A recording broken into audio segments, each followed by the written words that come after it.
Hello friends, नमस्कार। स्वागत है आपका अपने यूट्यूब चैनल में।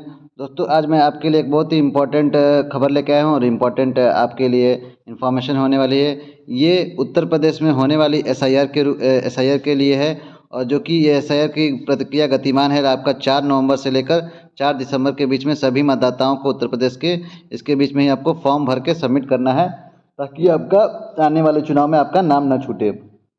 तो ये वीडियो बीएलओ और साथ ही साथ उत्तर प्रदेश के मतदाताओं के लिए बहुत ही इंपॉर्टेंट रहने होने वाला है, खास तौर से बीएलओ के लिए। और मतदाता भी चाहे तो इसे देख सकते हैं कि किस प्रकार से फॉर्म भरना है और क्या क्या डॉक्यूमेंट्स लगाने हैं और क्या हमें करना है। तो वीडियो में आखिर तक बने रहिएगा, आपको पूरी जानकारी मिलेगी।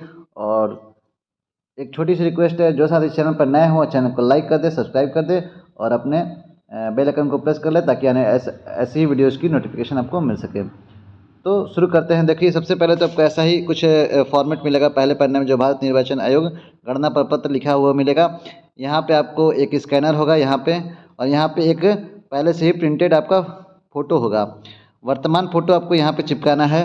यहाँ पे आपका नाम निर्वाचक का होगा, ये पिक संख्या होगा यहाँ पे, और साथ ही साथ यहाँ पे आपका पता होगा। पता के बाद आपका यहाँ पे क्रम संख्या, भाग संख्या और विधानसभा राज्यक्रम उत्तर प्रदेश। ठीक है, ये सब पहले से भरा हुआ होगा। आपको जन्मतिथि भरनी है, दिन माह वर्ष में, आधार संख्या वैकल्पिक है, भरे या न भरे। मोबाइल नंबर भरना है, पिता या अभिभावक का नाम भरना है, पिता या अभिभावक का इपिक संख्या भरनी है यदि उपलब्ध हो तो। माता का नाम भरना है, माता की इपिक संख्या यदि उपलब्ध हो तो भरना है। और पति या पत्नी का नाम, मोबाइल नाम या पति या पत्नी का इपिक संख्या। ये पहला जो फॉर्म है, पन्ना है, ये देखिए यहाँ पे फर्स्ट लिखा है ना 1, ये सबको भरना है, कोई भी मतदाता हो। ठीक है, आगे मैं आपको ले चलता हूँ। ये आगे क्या है, आगे दूसरे में किसको भरना है, तो दूसरे में भरना है पिछले एसआईआर की मतदाता सूची में मतदाता का विवरण। यानी कि जो पिछले एसआईआर में जो लोग थे, यानी कि 2003 के एसआईआर के अनुसार भरा जा रहा है, तो उसमें ये 2 नंबर वाले भरेंगे, जिसमें निर्वाचक का नाम, इपिक संख्या, संबंधी का नाम, संबंध, जिला, राज्य का नाम, विधानसभा या विधानसभा निर्वाचक क्षेत्र या भाग संख्या, क्रम संख्या। और तीसरा किसको भरना है, तो पिछले कॉलम में दिए गए संबंधी का विवरण जो पिछले एसआईआर के अनुसार है। यानी कि पिछले एसआईआर के अनुसार यानी कि आपका संबंधी का विवरण भरना है, जिसमें ये सब नाम, इपिक संख्या, संबंधी का नाम, जिला, राज्यसभा, ये सब भरना है। अभी भी आपको पूरा क्लियर नहीं होगा, ये आपको अभी मैं अगले पेज में बताऊंगा कि ये किस प्रकार किसको भरना है। सबसे पहले तो देखिए कि कॉलम नंबर 1 गणना प्रपत्र सभी को भरा जाना है। कॉलम नंबर 1 मैंने बताया ही। दूसरा क्या भरना है, दूसरा देखिए, यदि मतदाता का नाम वर्तमान मतदाता सूची 2025 में है और पिछले एसआईआर सूची यानी कि 2003 में भी नाम है, तो वो 1 व 2 कॉलम भरेगा, 3 को नहीं भरेगा। यानी कि जो इनका नाम 2025 में भी है और 2003 में भी नाम है, वो 1 व 2 कॉलम भरेगा और तीसरा को नहीं भरना है। दूसरा कंडीशन क्या है कि यदि मतदाता का नाम वर्तमान मतदाता सूची 2025 में है और पिछले एसआईआर सूची 2003 में नहीं है, तो कॉलम 2 नहीं भरना। अगर 2003 में नहीं है नाम और 2025 में है, तो कॉलम 2 को नहीं भरना है। और कॉलम 3 में यदि एसआईआर 2003 में उसके माता या पिता का विवरण हो तो भरा जाना है। ठीक है, यानी 2003 में उसके माता पिता का विवरण होगा तो वो भी भरेगा, यानी कि 2 को छोड़कर, यानी कि कॉलम नंबर 1 और 3 दोनों भरेगा। तीसरा कंडीशन क्या है कि यदि बहू या पुत्र वधू है, तो उस स्थिति में कॉलम 3 में केवल उसके पिता या माता का पिछले एसआईआर सूची 2003 का विवरण भरा जाना है। यदि विवरण उपलब्ध ना हो तो कॉलम को न भरे। ठीक है,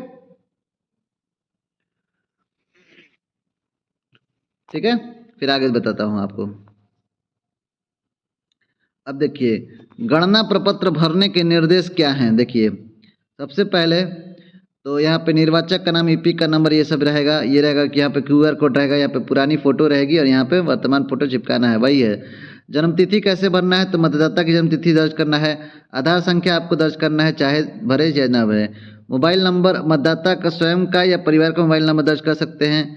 पिता या अभिभावक का नाम, मतदाता अपने पिता का नाम दर्ज करें। पिता या अभिभावक का इपिक नंबर दर्ज करें। माँ का नाम दर्ज करें, माँ का नाम इपिक नंबर दर्ज करें। पति या पत्नी का नाम दर्ज करें और पति या पत्नी का इपिक नंबर दर्ज करें। ये सब जहाँ जहाँ वैकल्पिक लिखा है वहाँ पे आप भर सकते हैं या नहीं भी भर सकते। ठीक है, फिर फिर आगे कह रहा है कि पिछले SIR 2003 के अनुसार मतदाता का विवरण मतदाता 2003 के अनुसार जानकारी भरे, यानी कि मतदाता का नाम खाली रखना है, ठीक है। इपिक नंबर वैकल्पिक खाली रखना है। फिर रिश्तेदार का नाम पिता माता या दादी का नाम लिखना है या मतदाता से संबंध लिखना है। फिर जिला खाली रखे, राज्य का नाम खाली रखे, विधानसभा खाली रखे, ठीक है।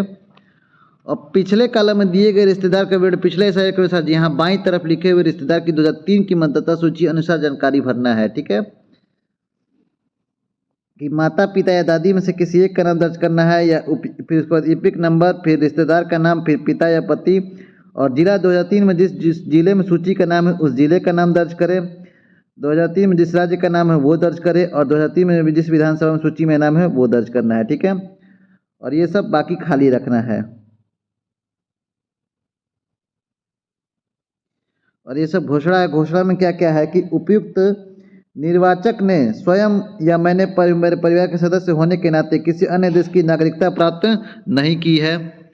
दूसरा क्या है कि मैं मतदाता सूची में शामिल होने के लिए आवेदन करता हूं और ऊपर उल्लिखित नाम मेरे परिवार के सदस्य का होने का नाते किसी अन्य विधानसभा क्षेत्र संसदीय क्षेत्र में शामिल नहीं है।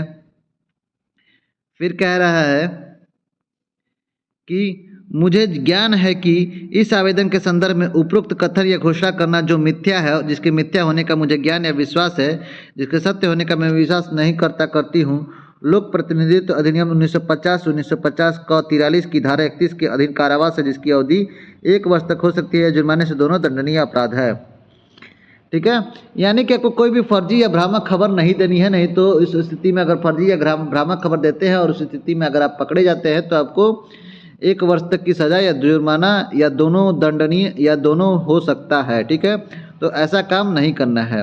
फिर BLO फिर मतदाता या किसी अन्य वयस्क पारिवारिक सदस्य के हस्ताक्षर या बाएं अंगूठे का निशान इसमें करना है। और फिर BLO घोषणा करता है कि मैंने उपरोक्त का विवरण पिछले SIR मतदाता सूची से सत्यापित कर लिया और यहाँ पे BLO का साइन हो जाएगा, ठीक है। ऐसे ही आपको फॉर्म भरना है। मैं एक और फॉर्मेट दिखाता हूँ। अभी भी आपको अगर क्लियर नहीं होगा तो तीसरे पेज में जो भी लिखा है उससे आपको और भी डाउट आपके सारे क्लियर हो जाएंगे, ठीक है। तो चलते हैं आगे। अब देखिए भारत निर्वाचन आयोग ये तीसरा जो है वही गणना प्रपत्र है।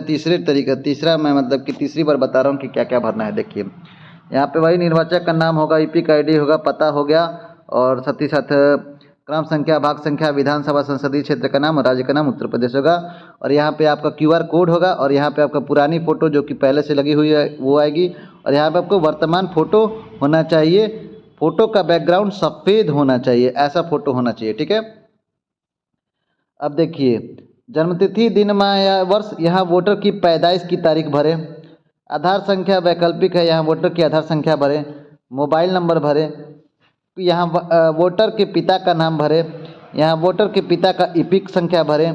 फिर यहाँ पे माता का नाम भरना है, माता का इपिक संख्या भरना है। फिर पति या पत्नी का नाम भरना है और पति या पत्नी का इपिक संख्या भरना है। इतना तो मैंने अभी तक बताया ही, सारे पेजों में ऐसे ही भरना है। फिर आगे लिए चलता। अब देखिए अब क्या भरना है कि पिछले SIR की मतदाता सूची में मतदाता का विवरण। यदि आपका नाम, इसको देखिए, यदि आपका नाम 2003 की लिस्ट में है तो 2003 की लिस्ट के अनुसार यह पूरा कॉलम भरे। अगर 2003 की लिस्ट में नाम रहेगा तो उक्त कॉलम आप कॉलम नंबर 2 भरेंगे, ठीक है। तीसरा कॉलम क्या करें कि यदि आपका नाम 2003 की लिस्ट में नहीं है तो अपने माता पिता की 2003 की लिस्ट की डिटेल इस पूरे कॉलम में भरे। यानी कि 2003 के पहले के 2003 में आपका नाम नहीं है या 2003 के बाद के मतदाता है आप, तो अपने माता पिता का जो भी डिटेल है 2003 की लिस्ट के अनुसार तो उसको भरना है, तीसरा नंबर कॉलम, ठीक है। और ये वैसे ही है, ठीक है, असाइन करना है और यहाँ पे सब कुछ करना है, ठीक है। एक मैं और पेज आपको लिए चलता हूँ, उसमें क्या क्या डॉक्यूमेंट्स लगेंगे और क्या क्या भरना है वो मैं आपको दिखाता हूँ, ठीक है।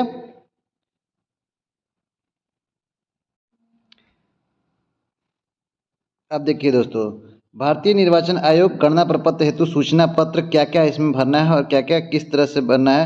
सबसे पहले तो यहाँ पे दिखा रहा है कि निर्वाचक voter.eci.gov.in पर विगत विशेष प्रगाढ़ पुनरीक्षण निर्वाचक नामावली में अपना और संबंधित रिश्तेदारों का नाम देख सकते हैं और गणना प्रपत्र में विवरण उपलब्ध करा सकते हैं। सहायता के लिए निर्वाचक संबंधित बूथ लेवल अधिकारी से संपर्क कर सकते हैं। निर्वाचक रजिस्ट्रीकरण अधिकारी उन निर्वाचकों को नोटिस जारी करेगा जिनका गणना प्रपत्र में दिया गया विगत विशेष प्रमाणीकरण का निर्वाचक नामावली की विवरण या तो उपलब्ध नहीं है या डेटाबेस से मेल नहीं खाता है। नोटिस प्राप्त होने पर निर्वाचक को निम्नलिखित श्रेणियों के आधार पर अभिलेख उपलब्ध कराने होंगे। सबसे पहला क्या है कि यदि 1/7/1987 से पहले भारत में जन्मा हुआ तो उनके लिए नीचे दिए गए सूची में से स्वयं के लिए कोई भी अभिलेख उपलब्ध कराए जिससे जन्म तिथि और जन्म का स्थान का पता चलता हो। पहला कंडीशन ये है कि अगर 1987 से पहले आपका पैदाइश हुआ है तो नीचे दिए गए अभिलेख में से कोई एक उपलब्ध कराना है जिसमें जन्म तिथि या जन्म स्थान का पता चलता हो। ठीक है। दूसरा कंडीशन है कि यदि आपका जन्म 1/7/1987 से 2/2014 के बीच में हुआ है, भारत में हुआ है, तो नीचे दी गई सूची में से स्वयं के लिए कोई अभिलेख उपलब्ध कराए जो जन्मतिथि और जन्म स्थान को प्रमाणित करता हो। और दूसरा क्या भरना है, 2 चीज़ में देना है। और दूसरा कि नीचे दी गई सूची में से पिता या माता के लिए कोई भी अभिलेख उपलब्ध कराए जो जन्मतिथि और जन्म स्थान के लिए प्रमाणित करता हो। ये लगने वाले डॉक्यूमेंट्स हैं, ये वो सब आपको उपलब्ध कराना है। ठीक है। और तीसरा कंडीशन क्या है कि तीसरा कंडीशन जो है, यदि 2/12/2004 के बीच 2/2004 के बाद आप भारत में जन्म हुआ हो आपका, तो क्या क्या उपलब्ध कराना है। पहला कि नीचे दिए गई सूची में से स्वयं के लिए कोई अभिलेख उपलब्ध कराए जो जन्म तिथि और या जन्म स्थान को प्रमाणित करता हो। दूसरा, नीचे दी गई सूची में से पिता के लिए कोई अभिलेख उपलब्ध कराए जो जन्म तिथि और जन्म स्थान को प्रमाणित करता हो। तीसरा, नीचे दी गई सूची में से माता के लिए कोई भी अभिलेख उपलब्ध कराए जो जन्म तिथि या जन्म स्थान के लिए प्रमाणित करता हो। तीसरा। और चौथा, यदि भारत अभिभावक में से कोई भारतीय नहीं है तो अपने जन्म के समय उनके वैध पासपोर्ट और वीज़ा की एक प्रति उपलब्ध कराए जो भारतीय नहीं है उसके लिए। तो चौथा तो ज़्यादातर वैलिड नहीं है, मतलब ज़्यादातर लोगों के लिए ऐसा तो है नहीं। 1, 2, 3 यानी कि 2004 के बाद जो जन्म लिया है उसके लिए अपना अभिलेख जो जन्म तिथि या जन्म स्थान को प्रमाणित करता है, प्लस दूसरा कंडीशन में पिता का अभिलेख और तीसरा कंडीशन माता का अभिलेख। 3 डॉक्यूमेंट आपको उपलब्ध कराने हैं 2004 के बाद वाले के लिए। 1987 से 2004 वाले के लिए 2 अभिलेख उपलब्ध कराना है, एक अपना, एक माता या पिता में से किसी एक का। और 1987 से पहले के जन्म वालों के लिए सिर्फ एक ही अभिलेख उपलब्ध कराना है, वो खुद का, स्वयं का। ठीक है। और इसमें से क्या क्या आपको अभिलेख जमा करना है तो वो देख लीजिए, मैं आपको नीचे लिए चलता हूँ। देखिए, कह रहा है कि अभिलेखों की सांकेतिक संपूर्ण नहीं सूची यदि ऊपर उल्लिखित है तो स्वयं पिता और माता के लिए अलग अलग स्वसत्यापित अभिलेख जमा किए जाने हैं। पहला क्या कि किसी भी केंद्र सरकार या राज्य सरकार सार्वजनिक क्षेत्र के उपक्रम के नियमित कर्मचारी पेंशनभोगी को जारी किया गया कोई भी पहचान प्रमाण पत्र या पेंशन भुगतान आदेश चलेगा। दूसरा कि 1/7/1987 से पहले सरकार स्थानीय प्राधिकरणों, बैंकों, डाकघर, LIC सार्वजनिक क्षेत्र के उपक्रमों द्वारा भारत में जारी किया गया कोई भी पहचान प्रमाण पत्र या अभिलेख चलेगा। तीसरा, सक्षम प्राधिकारी द्वारा जन्म प्रमाण पत्र चलेगा, पासपोर्ट चलेगा। चौथा, पांचवा, मान्यता प्राप्त बोर्ड विश्वविद्यालय द्वारा जारी की गई मैट्रिकुलेशन शैक्षणिक प्रमाण पत्र यानी कि हाई स्कूल की 10th का आपका प्रमाण पत्र चलेगा। ठीक है, सर्टिफिकेट। छठा, सक्षम राज्य प्राधिकारी द्वारा जारी अस्थायी निवास प्रमाण पत्र चलेगा। सातवां, अगर वन अधिकार प्रमाण पत्र है तो वो भी चलेगा। आठवां, सक्षम प्राधिकारी द्वारा जारी की गई OBC, SC, ST या कोई भी जाति प्रमाण पत्र है तो वो भी चलेगा। नौवां, राष्ट्रीय नागरिक रजिस्टर में जहां भी हो आपका नाम हो तो वो भी चलेगा। 10वां, राज्य या स्थानीय प्राधिकारी द्वारा तैयार किए गए परिवार रजिस्टर है तो वो भी चलेगा। 11वां, सरकार द्वारा जारी की गई कोई भी भूमि या मकान आवंटन प्रमाण पत्र वो भी चलेगा। और 2 और है डॉक्यूमेंट। दूसरा 12वां क्या है कि आधार के लिए आयोग के पत्र संख्या 23/2005 ERS खंड 2 दिनांक 9/9/2025 अनुलग्न 2 द्वारा जारी की गई निर्देश लागू होंगे। और 13वां, बिहार SIR की मतदाता सूची का अंश 1/7/2025 की संदर्भ तिथि के अनुसार ये आदेश लागू होंगे। तो कुल मिला के यहाँ पे 11 जो हैं, ये आधार भी मत मानिए और तीसरा तो बिहार SIR की बात कर रहा है। तो ये जो 11 डॉक्यूमेंट हैं लेकर 1 से लेकर 11 पॉइंट तक, इन 11 डॉक्यूमेंट्स में से कोई भी डॉक्यूमेंट आपके पास होगा तो वो आप लोग उपलब्ध करा के और इन डॉक्यूमेंट को लगा के, जैसे मैंने पहले पेज में बताया कि पहले गणना प्रपत्र आपको भर लेना है और गणना प्रपत्र भरने के बाद ये उससे संबंधित उसमें अपना डॉक्यूमेंट लगा के और उसको स्टेपल करके आपको अपने BLO के पास जमा कर देना है 4 नवंबर से लेकर 4 दिसंबर के बीच में, ताकि आपका नाम ना छूटे। 4 दिसंबर के बाद कोई भी हालत में नाम नहीं बढ़ने वाला है। नाम बढ़ेगा तो वो चुनाव आयोग के ऊपर नाम कर रहे हैं डेट, अगर डेट बढ़ता है तो वो चुनाव आयोग के ऊपर है। अभी फ़िलहाल ऐसा कोई सूचना नहीं है, ठीक है। तो सभी मतदाताओं से रिक्वेस्ट है, सभी मतदाताओं से आग्रह है कि जिनको भी जो भी उत्तर प्रदेश के मतदाता हैं वो अपना नाम ज़रूर चेक कर ले और अपना जो भी गणना प्रपत्र हैं वो लोग भर दे, ठीक है।